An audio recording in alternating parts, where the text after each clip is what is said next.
What's up, everybody? Welcome to episode 53 of the Blue River Bow Hunting Podcast. I got Paul Campbell. I believe this is your third time, if I'm not mistaken, being on. So you're getting the almost got the PhD. Almost, man. Episode 53, Brett. Congratulations, man. A full year worth of podcast episodes, man. Good for you. That's a lot of time, a lot of dedication. So congratulations to that, man. I appreciate it. I wish I could be, as consistent as you guys over there at the O2 podcast. But man, deer season, I got a little wrapped up in this year, and I didn't get to record as much as I wanted to. But like I say to people that ask, like, why didn't you record this week? It's like, hey, man, this is a hobby. I don't get paid for this, so whenever I can make time to do it, I do it, and I still love it. Yeah, podcasting is a lot of fun, and I don't think people realize how much effort and energy it takes to do something like that every week and find guests and create content. When Muntz and I agreed to do this podcast, we didn't realize how much energy and effort it was going to take, because you want to put out something good, right? You just don't want to half-ass it, and you're the same way. So, right. It definitely there are weeks that you mail it in, because you got to get something out, and then there are weeks that you put your best foot forward, if I'm being honest. But yeah, man, it's been a lot of fun. That's awesome. So anybody that doesn't know you, introduce Paul Campbell a little bit. Yeah, man. So I'm co-host of the O2 podcast, like you said. I'm from Central Ohio, born and raised here. I love to freaking turkey hunt. That's my favorite thing to do. I work for the National Wild Turkey Federation, so you get to talk about turkey hunting 365 days a year, which I couldn't be any more excited to do that. So yeah, man, I've got 3 kids. I got an awesome wife, man. I'm just scratching out in existence, dude, just like the rest of us. And I get to do, fun stuff like this, man. I've gotten to meet people like you, and you and I have got to meet a couple times at some various events. So yeah, man, that's who I am, dude. I'm just a dummy that talks into a microphone and likes to turkey hunt. So well, that fits Blue River Bow Hunting perfect. The regular guy that loves to hunt. That's us right there. Yeah, hell yeah, man. So this year, like you said, you're more of a turkey hunter compared to a deer hunter, but you still enjoy going out. And you talk on a couple other podcasts, including your own, how this season revived your whitetail energy. Killing a couple deer and all that. Talk about that a little bit. How it just came forward and helped you get back into it big time. Yeah, so I guess we'll start just real quick, kind of touch how I fell out of love, if you will, with deer hunting. So, I had some success over the years. I killed a couple nice deer, nothing crazy, and I got into that routine of you watch like people online, man, shooting big deer, and you watch these TV shows, and guys are passing on 140s, and because it's not big enough, it's not good enough, and I wouldn't see a 140 inch deer the entire year, the public land that I'm hunting, and just kind of the crappy hunter that I am. So I got into such just a negative mindset about deer hunting because the opportunities that I did have to shoot deer weren't good enough. And so it just kind of stressed me out to the point that I'm like, you know what, this isn't fun, man. Like I'm not enjoying doing this. So I stopped bow hunting completely. I didn't deer hunt for like 5 or 6 years. I would gun hunt here and there. I actually killed a really nice buck with during shotgun season, during that, sabbatical, if you will. And so we started the O2 podcast. Andrew Muntz, real good friend of mine, co-host. He's just a rabid deer hunter, man. He's like, dude, you got to get into it. You got to, let's just get in. So through the podcast, I got into saddle hunting, and that really just kind of changed the game for me.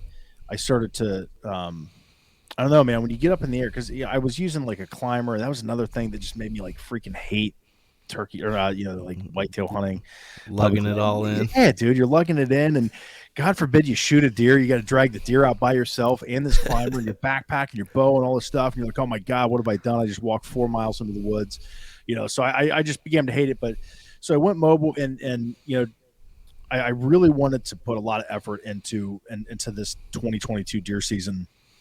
One, for me, because I just shooting the bow, talking with you and Andrew and just meeting all these deer hunters and just really like absorbing the content that's out there and the knowledge that's out there, and like resetting my values as a deer hunter, what's important to me, right? Mm-hmm. Really just kind of it reignited a fire, a small fire, I will say. Um, but I enjoyed it, man. I really, once I got in, got comfortable in the saddle, I got a new bow. Man, it was just, things started to change. And, I had my kind of my season, my regular season, if you will, and we'll dive into what that means. But um, I shot twice at two deer, and it had been, dude, years since I had pulled back on a deer. And the first one I pulled back, I was on the ground. I was on my way out, and it's a doe. And this doe walks in, and dude, I see this deer. I'm like, oh my god, like there's a deer. Shit, I did it. Like I found a deer. I'm like, I'm like, this is it. Like I found a deer. This is what you're supposed to do. But I was on my way out, so I pull back on this doe, and man, dude, I was like 25 or 30 yards. I don't even remember, man. And I was shaking like a leaf because this is the first time I've done this in years, man. We're eye to eye, and she sees me. She knows something's wrong. And so I pull back, and I get this trophy ridge sight, and I pull back, and I look for my peep sight, and I can't see any of my pins. And I'm like, oh my god. And so I like move out from the peep sight. I'm doing this behind my mic, like my mic's the peep sight. And I look, and there's a piece of grass laying over the pins on my trophy, on my sight. And so I can't see anything but the 20 pin. And I'm at full draw. And this deer she is standing. I mean, she's like staring at me. So I just had to wait for her to, come in and, get to 20. I think I pulled back. She's probably like 35 yards. So I had to wait for her to come in and get to that 20-yard range. By the time she, deer are, man, they take their time. Oh yeah. I was shaking so bad, man. And I sailed it right over her back. I smacked a tree. I put a video on Instagram and on Go Wild of this arrow that I just buried into a tree. And I was just like, you idiot. But it was fun, man. So like that really just drove it home for me, man. I'm like, dude, I got to kill a deer. I got to kill a deer this year. Very next day, I'm out. This is pre-rut. It's like end of October, first part of November. I scared a buck. He came in behind me, and I didn't know he was there. I mean, it's the dumbest thing. He's downwind, like he just walks right in. And I hear something, and I turn to look, and there's this really nice deer, and he bolts.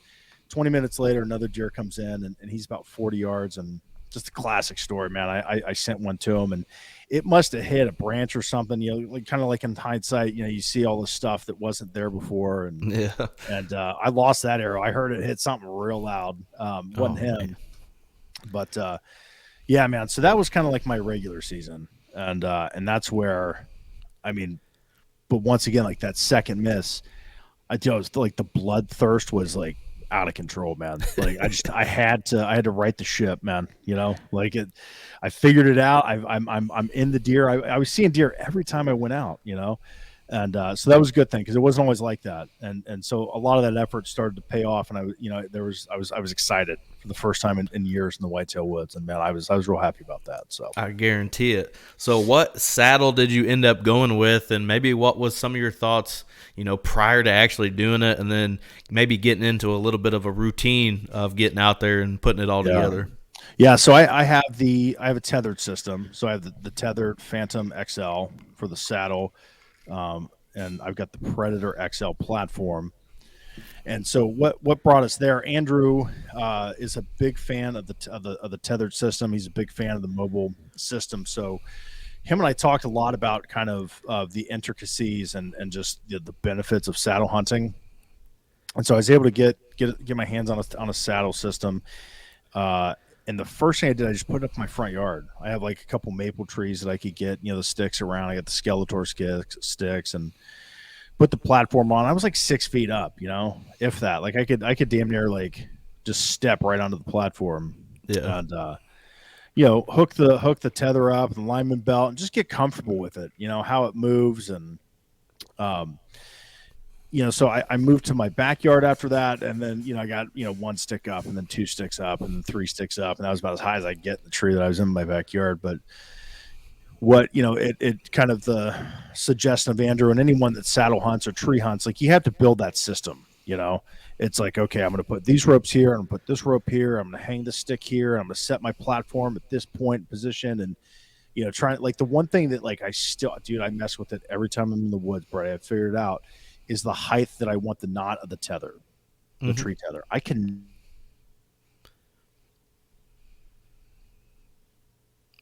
Oh, you froze. We good? Yep, you glitched out there for a second, but you're good. I get what you're saying though. I played with that a little bit of where to put that, and Yeah. the best that I could find was like in between my nose and my forehead, somewhere in that area was Okay. a good angle for me to be comfortable. There was times where I had to mess with it a little bit, in the video of me filming my neighbor Adam shooting a 130 the day before gun season. We were actually in the split of a tree, and I actually had my platform on the same side as him, but that split in the tree was behind me, so I could kind of like lean on that split, and I actually had my camera arm on that side. It was a lot different than because I wasn't really putting all my weight on my tether. I actually probably could have got away with it just doing my lineman's belt, and I probably would have been very comfortable. But it was kind of weird because I was kind of turned to where the camera was. It all played out, but Yeah. I get what you mean by bringing stuff in and out, and I got pretty good with it as the season went on. I think the thing I got the better at as the season went on was learning where to put my sticks as I went up, getting higher and higher and higher each time. I felt like. Yeah, I still haven't been 4 sticks up. I'm like you've met me. I'm a tall guy, so Right. I look at a tree from the ground. I'm like, oh yeah, I can get up in that tree, and then I get my 3rd stick up, and my head's like at the bottom of the canopy, And it's like, Right. I just can't go. I can't go up any higher, and I'm high enough, I guess. But I like to, some of these setups. I'm like, dude, I wish I could be like just one more. Like if I could be like 4 feet higher in this tree, I would feel less exposed. I guess is the feeling that being exposed. But yeah, so it definitely worked out. I got more comfortable with it as the season went on. And I felt safer in that thing than I ever did in a climber. Oh, and guarantee I've been up in that thing just say 30 times this year. And every time I get up, the first and guys that are accomplished tree hunters are gonna laugh at this, but the first 2 minutes I can barely let go of the tree. I'm just like, God, I just have to look around and just, just calm my nerves, and I'm usually sweating from the climb. And, Oh yeah. so yeah, I definitely got more comfortable as it went on. One of the, the moment that I realized that I'd officially become I'm going to air quotes here, saddle hunter. It was smack dab in the middle of the rut. I'm on some public land in Ohio, and I hear fighting behind me. I mean, almost directly behind me, downwind. I'm like, dude, come on, man. Really? And so I hear, I look out, I kind of turn my body and I see one of these bucks. I see 2 bucks just getting after it. And one of them comes down this ridge and starts running up. And he's he's going to run right behind me. And so in just one fell move, man, I turned I pivoted on one foot. I had the other foot. I kicked off from the tree. I threw the tether up on my shoulder and leaned over and pulled my bow up. And I'm waiting for this deer to come up. I'm like, damn, did I just do that? Did I just whip around? Not even, think about safety. I'm like, okay, you've made it. And, that deer he popped up, but he went far away around. But it was just how fast I got in that position. I was very pleased with myself. A little pat on the back, yeah, way to go, big fella, you did it. So. Did you use any kind of knee pad or pad on the tree for your knees, or were you more of a straight leg kind of guy? Dude, I don't know how anyone can use a saddle system without knee pads. I have no idea how you do it. Derek, our buddy at Go Wild, was just like, yeah, I just bought my first pair of knee pads. I've been saddle hunt for. I'm like, how did you do that? I left my knee pads in the truck one time, and I'm like, I'll be okay. Dude, it was miserable. It was absolute. I don't know, man. Maybe just because I'm taller and longer legs, I'm a sitter, I'm a leaner, I'm a stander. I do it all, man. But without those knee pads, I don't know how people do it. I really don't. So, half the time, I'm climbing those sticks and just out of fear, my legs are clenched around the tree. That's awesome. Yeah, I bought some knee pads probably halfway through the season. But prior to that, somebody had bought a new lock-on stand, and those pads you buy, don't even go on the tree stand. You just put them around the tree with one little, buckle kind of strap. I was just using that sticking it in my backpack and putting that on once I got up there. And then I realized, if I had knee pads, I probably wouldn't need this pad. And the knee pads came in very clutch, especially when it got a little bit colder. I felt like the more I could get myself out of the wind, you know what I mean? Yeah. No, they're definitely, man. The pads, the cushions, the knee cushions, whatever it might be, man. I feel like that for me will always be an absolute must. So, yeah, knee pads are clutch. I bought the tethered ones. I'd heard a lot of good things about them, and I will say they were pretty sweet. So.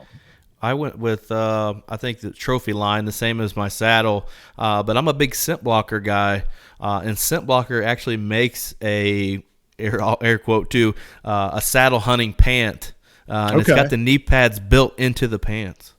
Oh, that's I'm thinking about purchasing them. Yeah, and actually that wouldn't be bad for like turkey season. You're probably right. Yeah, you had some good knee pads built into the pants. That'd be sweet. Yeah, that would be sweet. So you were with me down there at Send It Slam. Yeah. Back this summer, Go Wild event. And somebody you talked earlier about having a new bow. That's where you got your bow, right? You won it down there, right? It is, man. So we did the archery hike. It was me, Andrew, two good friends of mine, Justin and Brandon, and we we had a blast. And then our buddy Vince, Andrew's wife's cousin, Vince Brown, came down with us, and so that was our crew for the archery event. And so I think there's 25, they call them holes. So there's 25 holes. On hole 20. Dude, it was Brett. It was just raining like hell. I mean, you were down there for part of the day. It was raining like hell. I was exhausted. I was sweating like hell. I was 90 degrees, and it's just raining and miserable, muggy. Muggy, yeah. And so we, like 5 hole, hole 20. I drill a tree. I mean, just smack this tree. Arrows in there, and so we get to the end of it. 5 holes later. And there's a challenge. So it's a bedded elk across the pond. It's 135 yards, and you get three chances to hit. They've got like there's a target, like a clay target on this elk. Gotcha. And so it's just like so there's like the 10 ring, and if you hit the 10 ring, for the guys who are into that tack shooting or whatever, you get so if you get, like, the closer you are to that clay target, the more chances you get in the draw. Well, first shot, and keep in mind, I'm not a skilled archer at all. So I put my 60 pin on this thing, and I'm like 135. So I just aim above the trees is all I did. And I ripped that thing. First shot, drill it. And I'm just inches from this. So I got, I think, 3 or 5 entrances into this draw. And the bow hunting league guys were there. Chris J, who's a really good dude, was there, and they're all like, "Oh my god!" And they're like, "Where were you aiming?" I'm like, "I don't know, man. I have no idea." I just sent it. Yeah, man. It was just like Kentucky windage or whatever the hell that is. I just like I don't even know. So the next shot, because I get 3, so the next shot, dude, I plunk it like 30 yards short into the water. So third shot, I hit right in front of it, man. I hit maybe like 4 or 5 yards in front of it, and it bounced into the pond. But yeah, dude. So I want a free bear archery bow, my choice. So I took the Bear Refine. I like the long axle to axle bows. Mm-hmm. And dude, that thing was sweet, man. Like the bow that I was hunting with, I bought in 2012 maybe, from Martin. It was a Martin Pantera. It was a great bow. Killed some deer with it. It was super fast. Nothing like this thing, man. I mean, these new bows are so far, they've come a long way from that, that era. So yeah, dude, I've been happy with it, man. Yeah. But it was funny. Like I get a free bow, and then I had to spend like $1,000, on sights and rests. Oh yeah, absolutely. Quivers and new arrows and like a new bowstring, like all this stuff. And my wife's like, "So this free bow cost us more money than." I'm like, "Well, I got to do it." So. Right. But yeah, it was a lot of fun, man. Really, really, really happy when they announced my name there at the event. I'm like, oh my god! I actually won 2 things, because I just entered like another drawing, and I won a giant box of like Wicked North stuff and half rack stuff. Dude, it was awesome, man. I had a good slam. Yeah, I had a good Send It Slam. So absolutely, it was fun. I can't wait to see how that whole thing plays out again this Dude, summer. it's But going to be a party. So I mean, those guys are like full speed ahead getting it planned. So it's going to be cool, man. So if any I of your can't wait. listeners, it's going to be it's going to be outside India. It's going to be in Indiana this year, Southern Oh, Indiana. even oh, it's going to be all on the farm, right? Oh, it's going to be all on the farm where the event was, dude. It is going to be a party, an absolute That party. sounds awesome. So it's like redneck Woodstock, dude, with shooting guns and bows, like live music, food trucks, beer, dude. Come on, man, like that's Man, that what was the name of that brewery company that was Country like Boy, right behind? Dude, Country that Boy, stuff. Oh, Cougar Bait, bud. Cougar Cougar Bait's Bay. good. Oh, that Cougar Bay, that get you. Oh, it got me for sure. Oh, I can't You got a wait. But few people that evening. they do drawed hunts here in Indiana. They do No, state park reduction hunts, military refuge hunts, and I think there's a couple other you can do. But you want a drawed hunt on a refuge up there in northeastern Ohio. Talk about that, and then talk about your hunt up there. yeah. So I actually, man, banner hunt this year or banner draws. So I drew a controlled hunt in for turkey season on a park, and then I drew three controlled hunts during archery or during deer season. So the two deer that I shot at were on a controlled hunt. It's in the DSA, disease surveillance area. A lot of CWD up there. So that hunt didn't count towards my state total. And the one in Northeast Ohio was on a wildlife refuge. It's an overpopulation of deer in that area, so it also didn't count towards my state total. So, if it's the rules are there. If it's brown, it's down. Like they Yep, don't want you to pass on anything because it's a controlled hunt. Like there's a reason absolutely. there's a reason that you're there, and so it doesn't count towards my state total. So I just have to have a tag for every deer that I kill there. So it was in Killbuck Marsh. I've talked about it on our show. I mean, I'm not going to hide. Yeah, Killbuck Marsh. Um, which is there's like a daily waterfowl draw there. I mean, dude, this place is awesome, Brett. I mean, so it's Sounds wildlife awesome. refuge. So it's like a couple thousand acre wildlife refuge that you can't scout, you can't walk on it. There's no human intrusion other than conservation workers. And then there's this huge marsh, and then there's a wildlife area that's open to just regular hunting. So my controlled hunt was in the wildlife refuge, and it was a 1 day firearms hunt. It was on December 10th, which also happened to be the opening of our waterfowl season in the southern zone here in Ohio. So Andrew and I go, and it was maybe like an hour and a half drive from our home in Central Ohio. So we go up there, and Andrew's really good. Like you send him like an OnX map, like okay, man, this is my area that I'm going to hunt. And he has like a knack to like break down like, okay, this is where you should hunt, this is why I would hang here, I'd face here if the wind's doing this, if the wind's doing this, I would go over here. So we had our zone was, I want to say it was like maybe 600 acres. I mean, so it was a big chunk of property. It's just us, it's just the two of us, and we're the only people that have hunted this the entire year That is awesome. that I know of. That'll get you pumped up right there pre-hunt. Yeah, so I get in there, and so the waterfowl refuge was the refuge was broken into zones. There was 10 zones across a couple thousand acres, and so you could have a max of 2 hunters on each zone. So we get there. Andrew does this thing, man. He breaks the property down. He's like, all right, here's like 4 or 5 spots that I would go. And I have this obsession with killing animals in a marsh. I don't know why. I mean, Right. dude, it's my thing. Like swamp turkeys, dude. I love them. Swamp deer, love them, man. I'm attracted to the marshes, man. Like that's what I want to hunt. So the zone that I picked was like right next to the marsh, and it was funny as we're driving up, like we're looking at it, and like on the map, it's like these crescent, like half moon strips of from what we saw, it looked like grass or ag. We couldn't tell from the aerial map, and then like a little tiny block of woods, right? And so we're driving up. I'm like, dude, we got like the shaft on this hunt because our property, like visually from the air from this map, our section looks like it's trash, right? There's no, I mean, there's like 40 acres of hardwoods across 600 acres, and the rest of it is like, Damn. what? Yeah, dude. So I'm in a pissy mood already as we're driving up there. I'm like, it's bullshit. Like, I'm gonna drive all the way up here. I'm not gonna see any deer.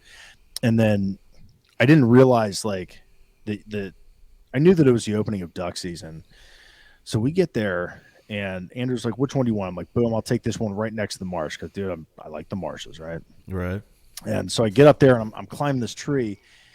And so I'm trying to find a tree first off. So these half moons. So there's like little strips of timber in these half moons.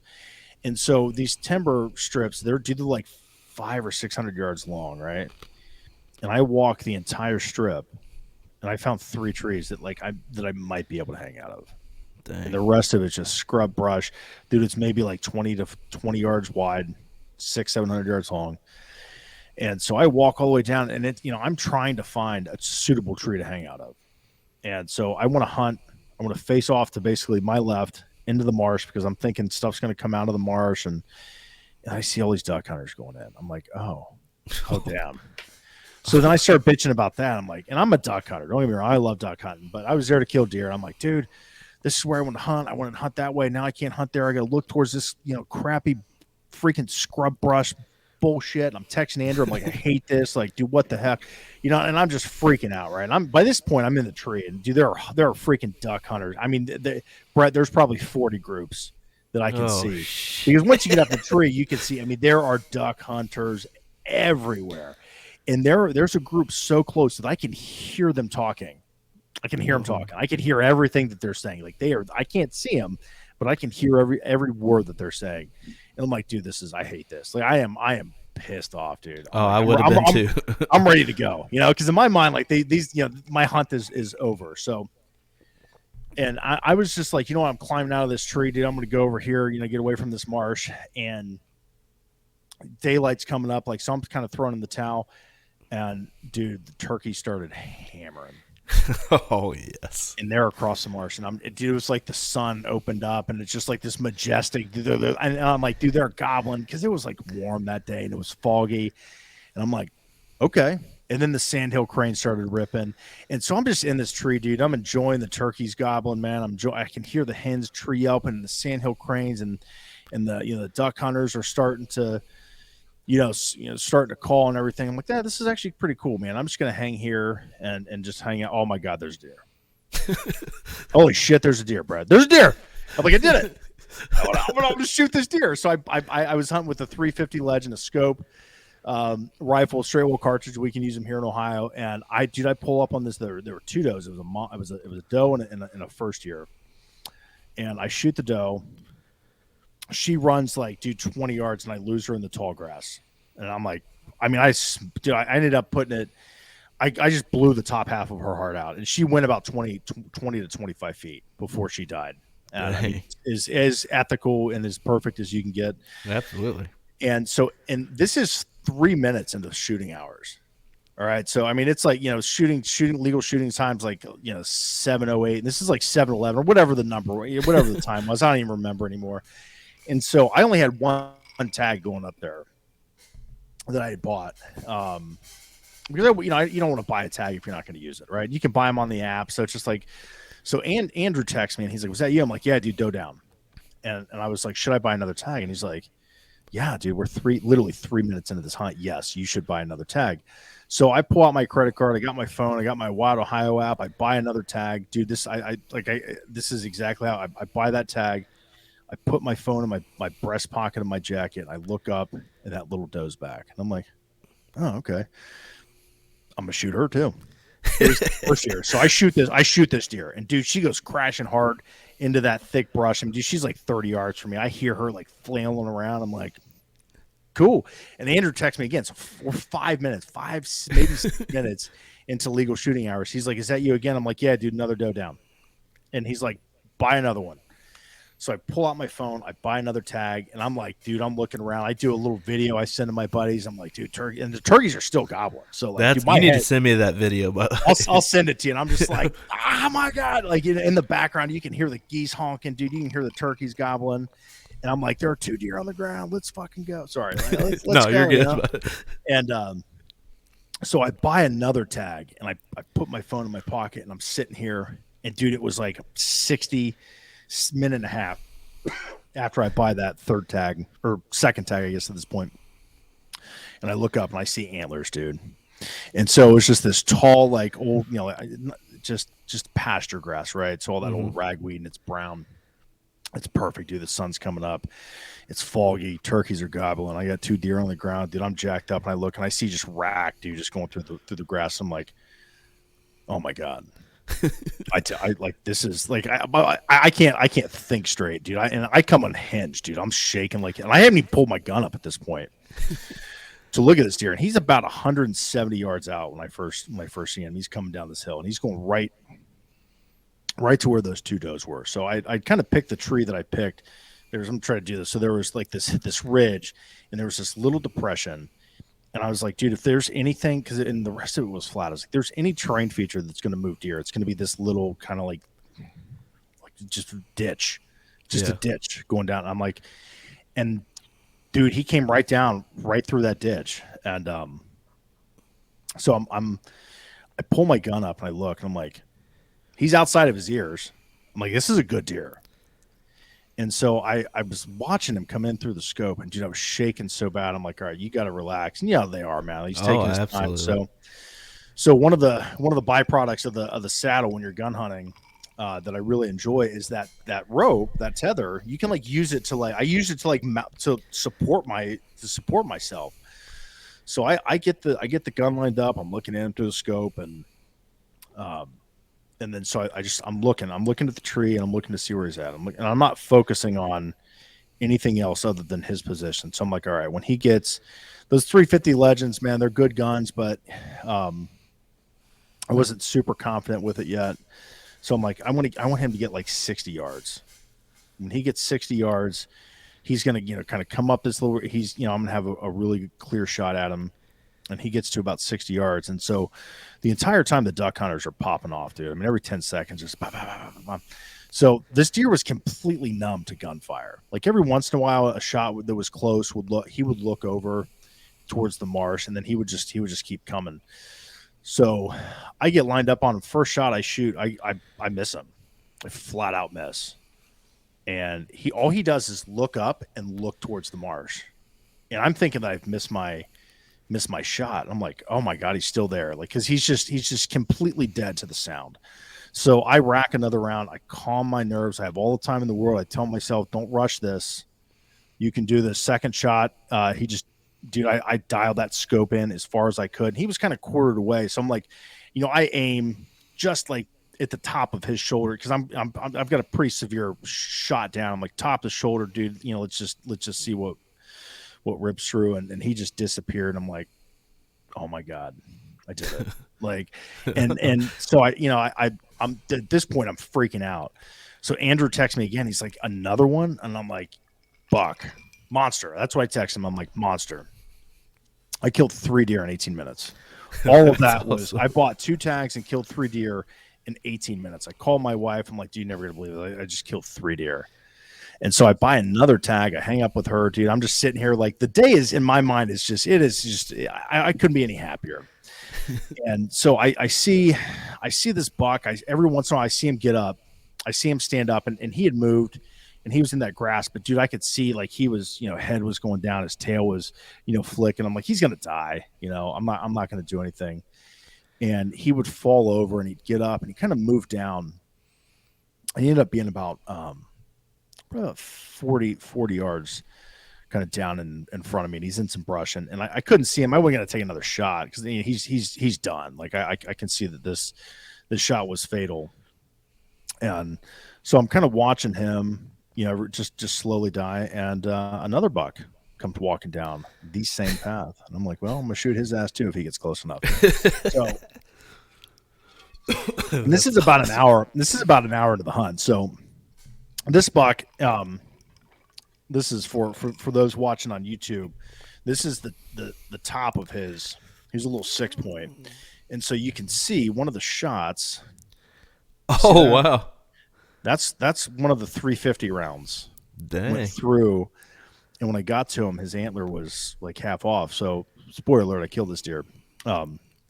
So he comes down, and he can hear this other buck is thrashing, right? Like he's getting up. And he's moving around. I can hear just a ton of commotion. I'm thinking, he's dying. And he comes over this hill, and he gets down, and he can see this other buck. And I don't know if he knew, like, I don't know if he's like, the big buck had been kicking his ass all year during the rut, and he's like, I want none of this. Or he realized, like, I really, really messed up and chose the wrong path to walk down. So he starts to take off, and my confidence is super high, dude. So this deer is about 125, 130 yards. Dude, I dial that scope in, I put it right in the back, dude, and just first shot, he drops. And he gets up and he falls, and he gets up and he falls. I'm like, okay.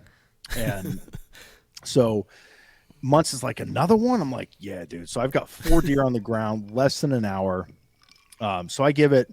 And so the only thing that like really made me question shooting this other buck, and I almost didn't shoot him because, we're ingrained to, as hunters, for a lot of us, we see something like this, like we're not going to shoot it. And I told myself, like, you're here to kill deer. Like that. This is a like, controlled hunt. Yeah, I literally have a job to kill everything that walks in front of me, and I have an obligation to do that. And so, and the other thing, I was like, I don't want to scare this other buck. So when I took that shot, it scared him. He pops up. The big buck that I shot pops up, and he starts running.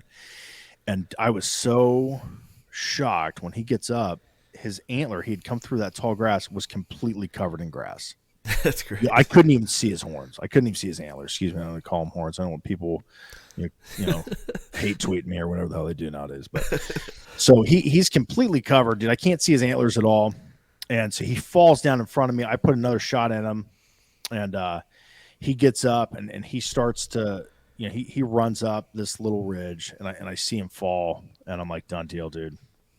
So I give it about an hour and a half, 2 hours. I didn't want to pressure anyone. That, I had another tag. I wanted to see if I could kill, 5 deer, which I did take another shot at a really big doe. I missed her.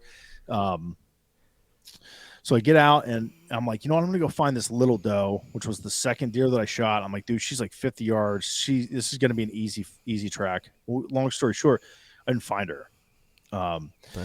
Andrew and I, we tracked her for over a mile into the marsh, and because we're, I can't hunt with a firearm outside of my zone, so I had to like go into the marsh, had to unload and take everything out, and not have the guns, and dude, we were finding like bits of bone and massive blood, and then she ended up going into like deep into the marsh, into a zone of the wildlife refuge that I didn't have access to. We called, trying to get permission to go, and so we couldn't find her. We really did. Once again, man, like, it sucks. We hate wounding deer.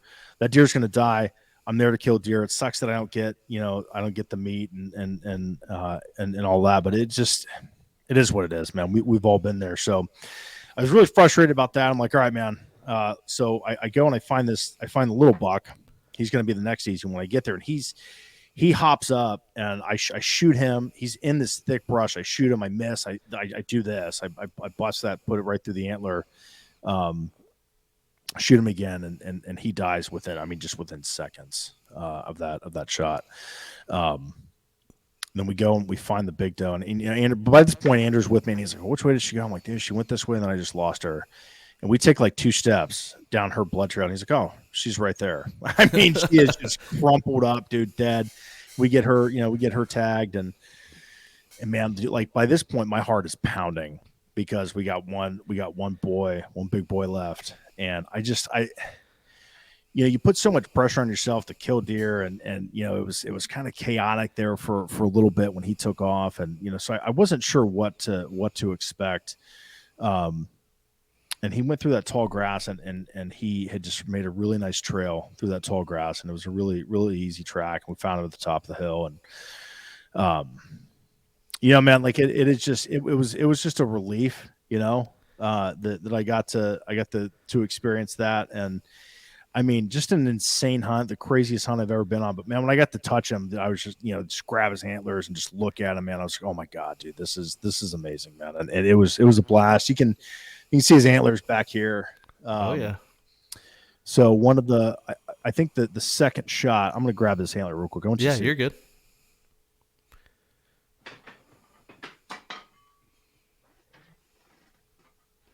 Is that your biggest buck to date? This is my biggest buck to date. A little over 120 net or gross or whatever the hell it is, and then deductions, he was like 116. And that's just me scoring, and that's me watching YouTube videos of Right. David Blanton from Root T. So I don't know. I don't know if I did it right, but that second shot, it had gone in kind of his shoulder and up because he was kind of facing away, and it fractured his skull. And so you see this. Wow. That's his dude. It just lifted right out. So I go to grab him, and his antler is just flapping. I mean, it's barely attached. There's nothing. And I mean, that's just how tough these animals are. Like I shot him like that, and he went up a hill, 50 yards. He had a hell of a headache. Yeah. And so when I went to do the Euro mount, like this whole thing just lifts right out, and the skull's cracked. Where I hit him. So I just I cut the other antler off, and I ordered some stuff from Wicked North, and I'll get this put up. But yeah, man, this is I've got a deer hanging on my wall upstairs that I've never had scored. He might be, I mean, if he's bigger, dude, we're talking like 2 or 3 inches, But this guy was, he was a good deer, man. I'll send you the picture for your episode, dude. It was an awesome hunt, man. Like I can't explain like how insane it was. I mean, 3 deer, 18 minutes, 4 deer total, shot at a 5th. It was wild, dude. Wild hunt, man. And then, the worst part about the whole day was Andrew and I had to drag these 3 deer. I was getting ready to say, then you really had to put the work in. We had about, it was, I think the longest drag we had was probably 800 yards down and up. Dude, we were whooped. I mean, we were guarantee gutting deer for hours, dude, dragging deer. I mean, it was like a 3-hour process getting, I mean, total hunting time, I hunted for an hour and a half, and we didn't leave until damn near 4:00, because we had to find them. And yeah, it was wild, man. Man, what a hunt, dude. I couldn't have been any happier. Absolutely, sounds awesome, man. I'm congratulations on your deers, on your deer that you got out there in the controlled hunt, man. That's pretty cool. I've been on a couple of drawed hunts for deer. I got to hunt. You've been out there, Fort Benjamin Harrison, in Indianapolis, and I got to. I'll be there Saturday. Oh yeah, I seen that. Somebody sent me the thing of it earlier. Hell, I might come out there Friday night. Yeah, or something. I'll be out there, man. That's awesome. Yeah, the controlled hunts are really neat, man. And it's funny. 10 years ago, I'm like, access. I only got public access, and I never participated in any of these controlled hunts, the lotteries. I was just like, man, this is dumb. And so this year, like in Ohio, they're $3 to apply for. So I applied for every one of them. Awesome. I think I spent $40. And I drew 2 of them. And I killed 3 deer. I shot at 2 more on the gun hunt, and then I shot at 2 on the other hunt. And none of these counted towards my state total. And so when you talk about access, people that are primarily public land hunters, they complain, the pressure and all this stuff. Like, there are options out there. I applied for a 4th controlled hunt that I started on Saturday, or Sunday, excuse me, at an arboretum here in Ohio. It counts towards my total, but it's access to private property that has a massive deer population in a really big buck county. So there's opportunity out there for hunters. Like you talk about, Fort Harrison, in central Indiana. So, I think in any state, if people have a complaint about access or opportunity, they're out there. It could be urban hunts, it could be controlled hunts. I mean, there are park districts all over Ohio that have hunts that you apply for. The park district in the county that I live in, dude, 5 people applied for it. 5. Dude, wow. we're like the number 2 big buck county in Ohio, which is like when you think of like grand scheme, like that's we got some big deer here. Absolutely. 5 people in this county applied for that. Like, that's insane, man. So opportunities out there. I think you just have to be creative. You have to look for it. And, I'm sure people will be hate on me like, oh, you're sharing all of our secrets, dude. This ain't the king's deer, man. No. I want people to have a good time, kill some deer. We got enough of them, Absolutely. So. I almost got to go with you to. It just didn't work out for me much this year, but I almost got to go with you to Drummond Island, Michigan. Talk a little bit about that trip and how it all played out. Dude, so that was insane. So I've turkey hunted out of state plenty of times. I've never deer hunted out of state. So it was my first out of state deer hunt. So Drummond Island is an island in the boundary waters of the Upper Peninsula of Michigan. It's in oh God, what is that? Lake Ontario? Yeah, Lake Ontario. And so Andrew and I went with Glenn Reich, who works for a company called Kelly Brand Management.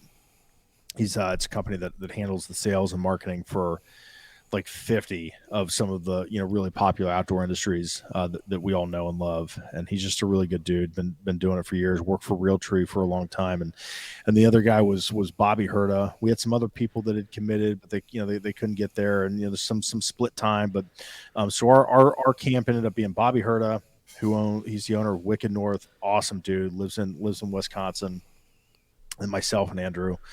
And so we take it was like, dude, 12 hours maybe. Yeah, it's a trip up there. Yeah, it's a drive plus a ferry ride. So we get up there and it's just this, and you'll understand this, man. Living in Central Indiana, like what I see out my back window is the same thing that you see. I see cornfields, Right. maple trees, and oak trees, and like kind of rolling hills, and you get up there and it's just like so like the glacier that came through, a little geology lesson here for you kids from Uncle Paul. Glacier rolls through, creates Lake Erie, creates all the other Great Lakes, and as it's coming through, it's dumping rock.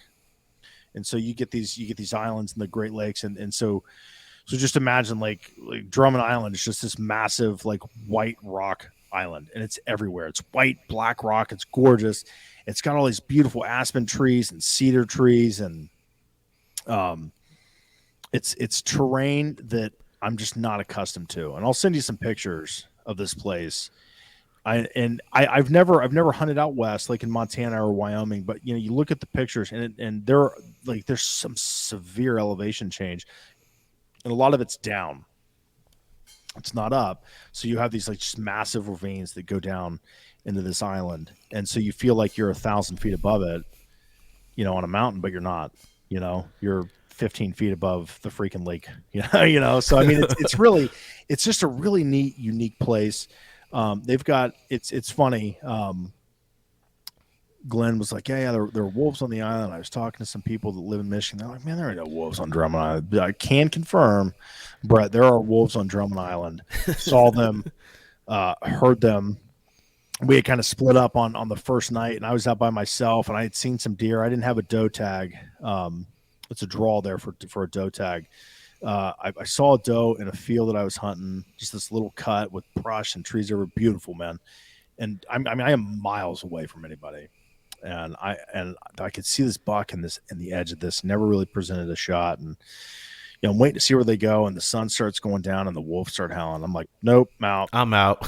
Ohio, Sure. Ohio boy, yeah, that's a wolf. Screw those deer. I'm out of here. I get in the side by side and I'm booking out of there as fast as I can. I'm like, dude, okay, you know what? You need to slow down. Don't wreck. Don't get eaten by wolves. So I get back to the meeting spot, and Andrew had killed a doe. He had a doe tag. And so we go back to the cabin. He gets this deer, put up on the trailer, and we're sitting in there. We had dinner, man. We're hanging out, and Andrew had covered the doe with a like one of those beaver tail sleds you use when you're duck hunting. Right. Clint had one on wheels, to haul any deer out with his 4-wheeler, and so he covered it, and we hear that, and those things are big, man. Like so they're like a trailer. So I mean, like it takes like two men to lift this thing, right? Mm-hmm. And we hear that thing hit the ground, and we're like, what the hell was that? And so Glenn gets up, and he's like, oh my God, there's a wolf out there. And we're like, a wolf? What? And he's like, Glenn's like, I think it has your deer. And so Bobby goes out to the back deck here, and there's these 4 sliding glass doors in the cabin. And we look out, and he's like, it's not a wolf, it's a bear. And I'm like, dude, it is pandemonium, dude. I mean, so at this point, like the weather, there was 5 inches of snow on the ground, but the week before it had been in like the 70s. So all the bears that had gone into hibernation had come back out. So the bears were super active. So this bear, we look out, and it has Andrew's doe in its mouth. It is dragging this deer Like That's you would pick awesome. up a cat, like a house cat, and throw it, right? I mean, like it's nothing. And Andrew, I like there are moments in your life, man, like as humans that like the sounds and the smells and the sights and everything just burned into your mind that, it's like one of those things if you live to be 150, you'd be able to remember those moments. And that was one of the moments for me. And the one moment that sticks out was Andrew and just this hilarious voice that doesn't sound like him. He's like, he's taking my deer. And I start laughing, right? So I grab a pistol and I'm right there. I open the door, I run out, and I'm going to drop a swear word, Brett. So if you No, need you're to, good. Unedited, buddy. Go for it. so I get out there. I run out on the deck, and this bear is right there, and he's dragging this deer. And the only thing that I could think to say was, "Get out of here, bear fucker!" I hit him with the Super Troopers reference. That's the only thing that I could think of. And that bear drops that deer, dude, and takes off running. And I run out. And I'm standing next to this deer, and this bear stops and turns around, and looks at me. I'm like, "Nope, I'm out. That's it. That's all." Boom, boom, boom, boom, boom. Yeah, yeah, holding the 9mm sideways. Fuck you, man. So I go running back up onto the deck, and everyone's like, "Holy shit, what do we do?" And I'm like, "Dude, I don't know, man. I've literally never been. I've seen 2 bear in my life, both of them in southern Ohio. They're about the size of a freaking fat black lab. This sumbitch, like at one point, in the night, like him and I got kind of closer than I'd like to, and he gets up to climb a tree, and the top of his head is probably 8 feet. Oh my God. And so we showed pictures of this bear, and I'll send you the video, man. You feel free to put it out on whatever you want. This bear's every bit of 300 pounds. Like, this is a massive black bear. Dang. So we've got the issue. We've got a dead deer. We've got a bear that's hungry. None of us, bear season, we can't hunt this bear. We're at a freaking like cabin in like a little residential area on this island. Like, what do? We can't hang this bear up because the bear's just going to climb it and get this deer.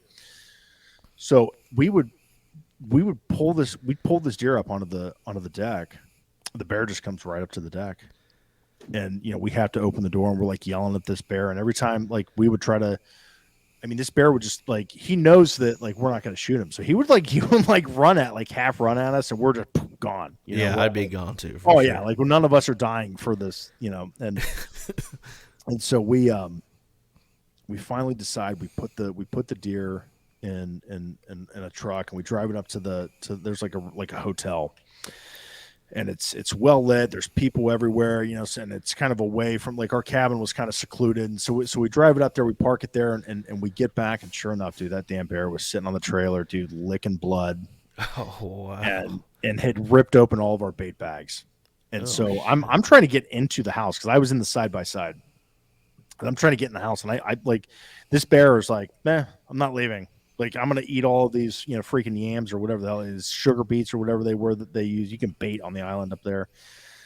And it was insane, man. The whole night was just insane. That bear was back there every day. So the next day, Andrew, Andrew gets this deer cleaned up. And so we've got we got the bits of this deer. And dude, the bear is there every night. He's licking blood, dude. He's stealing carcasses, parts. And like one night he like eats a casserole that we had set out there to keep it cold, because we didn't have room in the fridge. He just like shreds this casserole and just eats the whole thing. Like, it was insane, man. It was absolutely insane. We got a ton of videos. So we ended up naming the bear Terrence the bear. Scary Terry. Went down awesome. in Michigan Deer Camp Lore. So it was good. That's awesome. Yeah, all of the opportunities that I had for deer that hunt were all does. I didn't have a doe tag. If I had doe tag, I could have killed 3 or 4. But it was just neat, man. It was neat to see another place. It was neat to see. We hunted on a wolf den one night, which was insane. And just the terrain, it was cool, man. I had an absolute blast. It's a cool place. Drummond Island, Michigan is a very, very unique place. So not for everyone, but it's cool. I might add Michigan to my list next year, maybe for potential spots to land during deer season. between hearing about this and my boys at Mid-State Outdoors up there where I turkey hunt, man, Yeah. they shoot some nice deer. But the crazy thing is, compared to back home here in Indiana, the numbers are so high. I mean, it's nothing for them to sit in the woods one night and see 40 deer. I'd be Yeah. lucky to see 3. You know what I mean? Yeah, they've got a lot of deer up there. We saw a ton in the UP. And are you familiar with Mitch Rompola? Rompola, I don't think so. Rompola buck. So I had never heard about this Mitch Rompola, and so it's Rompola is his last name, Rompola. So he's from Mitch is a hunter. He's honestly he's probably one of the best deer hunters to ever walk the face of the planet. So, in 1999, he shot what was widely considered to be the largest deer ever killed. And so it's scored. I'm just going to throw out a number. I think it was 233 inches, typical. Oh my god! It's excuse me, 33 inches was the inside spread of this deer. And so he shoots it in a swamp in Michigan, and we were actually able to drive through that swamp. It was really neat. And so this is kind of like, you think back to 99, man. And I'm 40, so 99 I was in high school. Chat rooms, internet message boards were really big. So this guy shoots this deer, and the internet is a buzz that they think that this guy this deer is not real, that this is a fake deer. And so I remember this. They wanted me to get like DNA tests done on it. Yeah, and stuff. so it's really wild. So at the time in 1999, when Mitch Rompola killed this buck, he held the state archery record at some point in 1999 throughout his hunting career in 25 different states. The state archery record. So this guy is a big buck killer. Like, he knows what he's doing, man. And I'd say. so he shoots this deer. People go absolutely crazy. They're like, you're a liar. And the number one thing people said was that the ears of the deer were down when he took the pictures. And so some taxidermist is like, well, deer, if that happens, it's only because the deer was, the skull cap was cut out and all the muscles relaxed. And so we've all seen deer that when they're dead, that their ears drop, tongue drops out. Like, it happens, man. It doesn't happen every time, but it happens. Like, you see it all the time. And so this guy has like video evidence of him walking up on this deer. He shoots this deer, goes back, gets his camera, walks up. And so everything that I've learned about this guy, he was kind of a weird dude. A weird agent. Yeah, not weird, but very eccentric. Didn't give a shit about what people said. And so there was there was a lot of pressure from Milo Hansen, who has still to this day the world record whitetail killed in North America, in Canada. There was some pressure from him and his camp, some of his friends, for Mitch to just disappear. And so this guy just disappears, man. I mean, it was just like, you know what? Screw you. I'm taking my ball. He's going home. They wanted x-rays done. They wanted all these things. And so there was a lot of like circumstantial evidence around this deer that were kind of wild. Like, just, I don't know, man. I believe it 100%. Like, I'd love to talk to this guy and exonerate him. But from my understanding, he is a freaking ghost and won't talk to anybody. But it was really neat, man, like hearing about that deer and seeing like the area that like he was alleged to have killed this deer. So it was pretty cool, man. That was a big tangent. So if you're listening to the sound of my voice, Mitch Rompola, just Google the Rompola buck. It is a freaking crazy story, man. Absolutely crazy. It's fascinating stuff. That would be like the Moby Dick of podcast guests. Oh, for sure, man. And I'm sure he's had the people that, I'm sure like Ranella and those guys have hunted this guy down. He's just like, kiss my ass. But, we're talking to our buddy Dustin Huff, man, Indiana resident. Yeah. He shoots that deer, completely legal. And he had to call the game wardens to get them to come down and look at this thing. And people were calling him. The game wardens came out and visited him a couple of times because of the petty jealousy that people have in this country, which is absolutely absurd over a freaking deer. You know what I mean? Yeah. And people were just like, Dustin Huff's a liar. He's a piece of shit. Crossbow. He poached it. He bought it at a high fence. And we did an interview with Dustin, and you were there. You got to hear him talk about it. It's just dude, he's one of the coolest guys on the planet, man. Just down to earth, man. Just a good heart, just a good dude. And he's just like, Are you serious?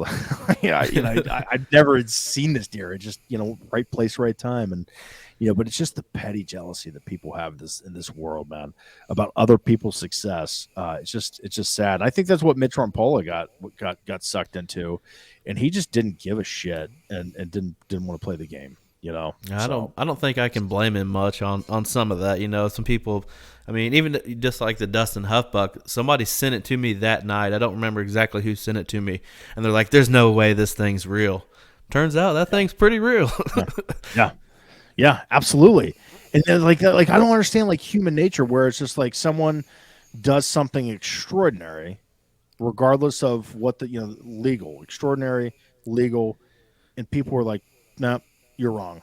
You did something Fake. wrong. Fake news. You are untrustworthy individual. I don't know who you are, but that is not real. And it could be, a turkey with 30 beards, or a 300-inch typical buck. Who the hell knows, man? But just relax. That's the moral of the story. Speaking of turkeys, I know that you were probably more than ready to get on these long beards, and I know I'm more than ready. I've been working on my 2022 Michigan turkey video.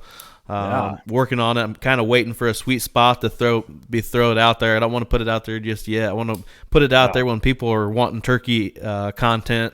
But it's got me fired up, man. I had the headphones on, editing the video, and there's one point I had 5 longbeards at 60 yards in front of me, gobbling all at the same time. It's unreal footage, and had me fired up the other night messing with all that.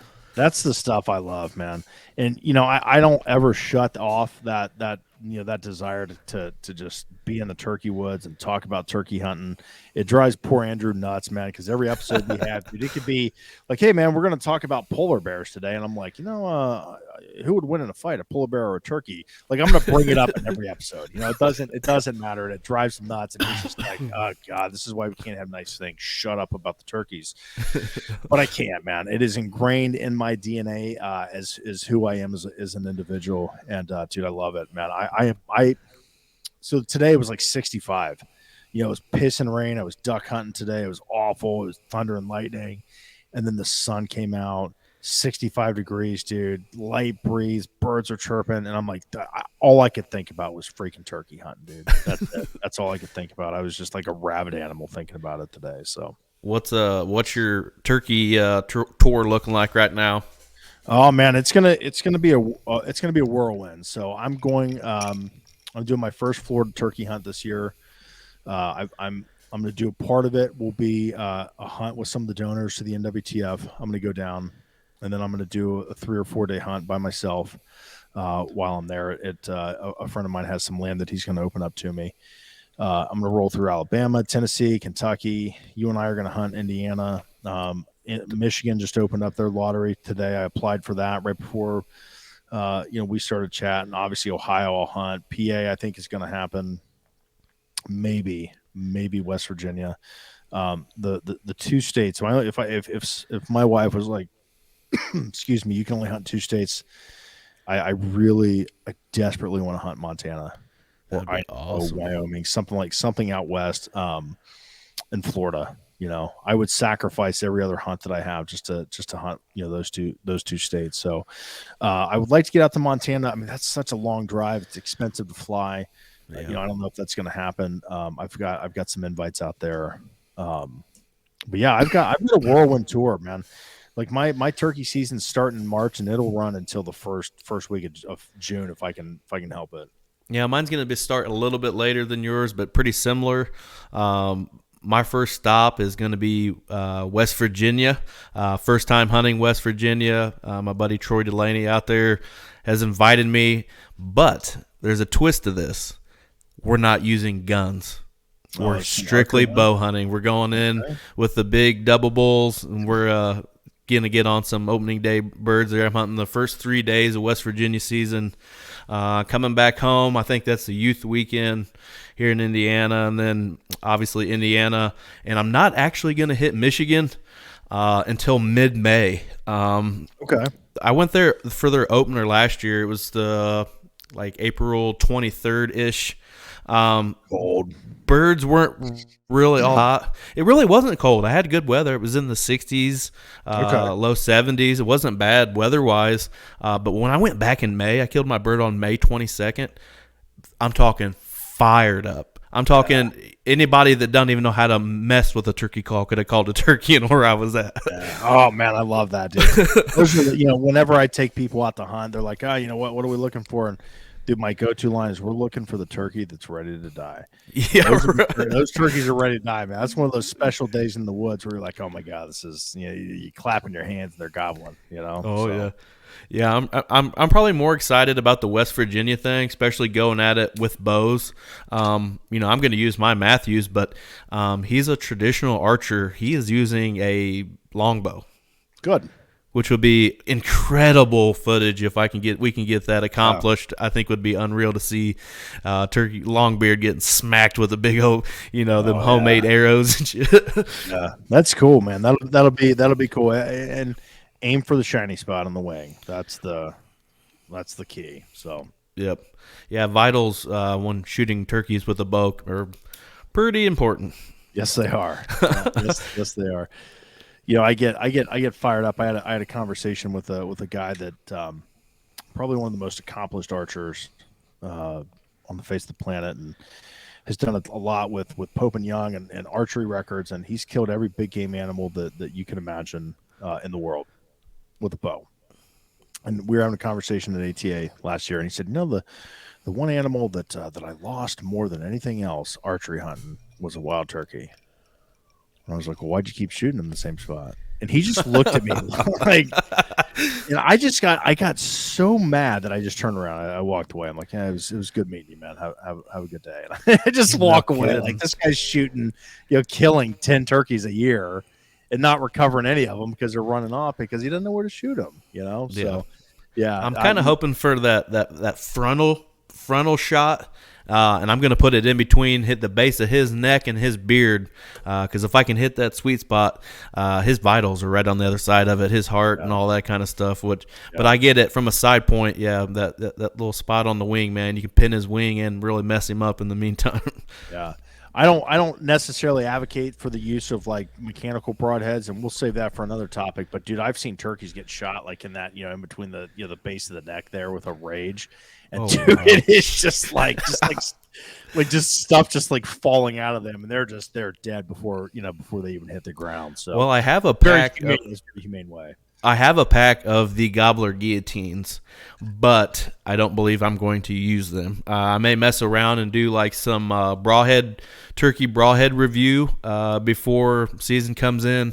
I got one from VPA, Vantage Point Archery in Fort Wayne, Indiana. It's called good stuff, yeah. Turkey Spur. It's a nice looking broadhead, and then the exact archery broadheads, what I killed my deer with. And then maybe throw a rage or something in there too, but have a little fun with it in the meantime. A lot of practice. Yeah, for sure, man.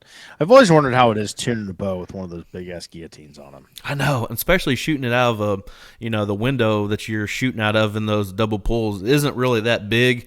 I'd hate to fire that thing right through the side of my double bull. I'd probably puke. Oh yeah, for sure, man.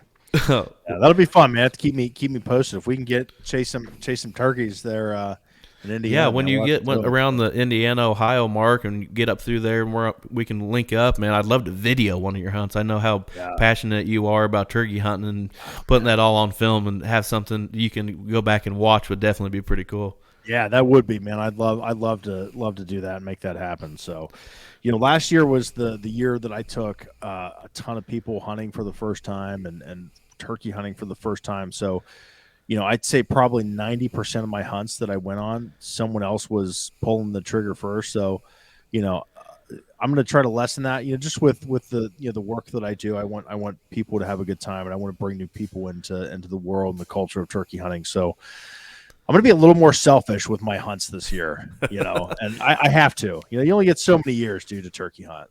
Absolutely. And, when you link up with Derek, we ought to throw that together. Let me video you two down there in Kentucky. So that was an awesome hunt, man. I show up, I don't know, do like 8 o'clock that night, and Derek and I had dinner and just what do they call it down south? Cutting it up. Cutting So bread. it's cutting up for a couple hours, and I had been, dude, it had been, Alabama and Tennessee and Georgia and like all of these trips.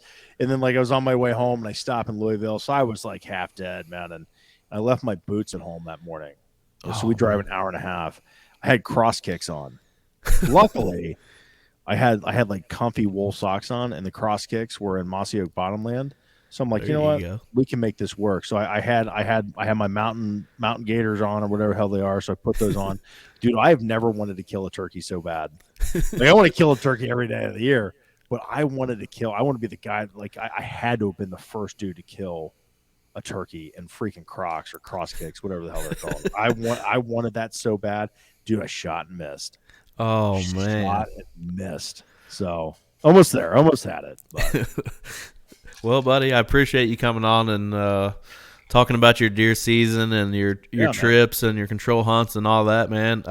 What do you guys got lined up for the O2 coming up? I know you're like the legend of getting turkey hunters on your show. You got anything lined up? I do. So I'm just shameless plug here, man. I was asked to start a turkey hunting podcast Oh, on the nice. Sportsman's Empire. So that's going to go live here mid January into January. I got some recorded. So it'll be called the How to Hunt Turkeys podcast. You can find on Sportsman's Empire That's podcast network. awesome. It'll be across all the brands. So I've got Dave Owens, I've got Scott Ellis, I've got Mike Chamberlain, I've got Hunter Farrier, I've got the Daniel Haas from Mossy Oak. I've got Bobby Hurtas. We're going to talk to people that from all 49 states that have turkeys, dude. I got a freaking just litany of just awesome turkey hunters coming up. They're going to be on that podcast. The O2 podcast, as far as our turkey hunting content, probably some of the same people. I'm really I'm on a mission, I guess, to help people understand the culture behind turkey hunting. And turkey hunting, deer hunting for a lot of people, it's measured in how many points and inches and all of that stuff. And turkey hunting is very much the opposite of that, and you understand that. And there's Absolutely. like turkey hunting, just it really defines a ton of people. And there's so many good people, that really they're at the end of their life in their late 80s, early 90s, that were some of the original turkey hunters in this country. Modern turkey hunters, if you will. So I want to capture some of the spirit of those people, why they're still here, man, and why they can talk. So we got some of those people lined up. The one thing that we're really working on, this has been about a year and a half in the making. I finally got the interviews dialed in. There was a serial killer in the state of Ohio. You and I have talked about this in the late 80s, early 90s, that targeted hunters and anglers. Yeah. Killed 7 people. So we've got FBI agent that was instrumental in bringing this guy to justice. We've got sheriff deputies. We've got task force leaders. We've got lawyers. We've got reporters that covered this. We've got family members lined up. We're going to do like a 3 or 4 part episode about the Ohio sportsman's killer that's going to come up. So we're going to start recording that stuff here real soon. It's been a ton of work just to get people lined up and get connections, and still waiting on some other things to kind of fall in place. But it's a tough story to tell. It's a sad story. So we're trying to do justice to the men that lost their lives, and do justice to the families, and just tell the story through the people that lived it and then hunted this guy like hell, man. And it'll send chills up your spine. So that's going to come out February or March. We'll put that in between turkey content. And dude, I might write a book, honestly, man, because it is just, That's dude, wild. when you dive into like the intricacies of this case, it is fascinating. And it is Guarantee it. wild. So I can't wait. That's going to be a lot of fun, man. So look for that, coming, early spring 2023. But yeah, turkey content. I don't know, man. I got to step my game up, dude. We had some good people last year. I gotta get some good folks. So Absolutely, man. Well, appreciate you coming on. Tell everybody where they can follow you at on the old social media. Yeah, so my preferred social media platform is Go Wild. You can just search me, Paul Campbell.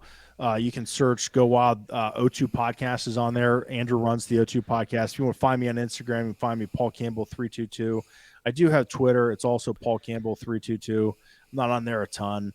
But yeah, that's where you can find the podcast, the O2 Podcast, Ohio Outdoors, if you search it on most of the platforms. So that's it. Brett, thanks for having me on, man. Yeah, 3 no, times is a charm. I hope this is a good episode, man. I hope you dude, guys enjoyed unbelievable. it. It's definitely, I love hearing you go into details on the Michigan stuff and your controlled hunt and all that stuff. It was awesome to hear, man. Hopefully we got some good stories coming from you, turkey hunting wise. I'll get you back on when I do Spring Thunder series. Maybe when you got a bird down, we can hear a story on that. But everybody go follow Paul and the O2 Podcast. They do a weekly show. It's awesome. I listen every week. Thank you, man. No problem. But if you're listening on YouTube, hit that subscribe button for us. If you're on anywhere you're listening to podcast, man, somebody give us a review on there somewhere. We haven't had one of those in a while. But you guys have a good rest of your week, and we'll see you back here again next week, episode 54. The CEO of Go Wild, Brad Luttrell. We'll buckle up. Oh, yeah. See ya. Have you had Brad on before? I have not. Dude, he is a phenomenal interview.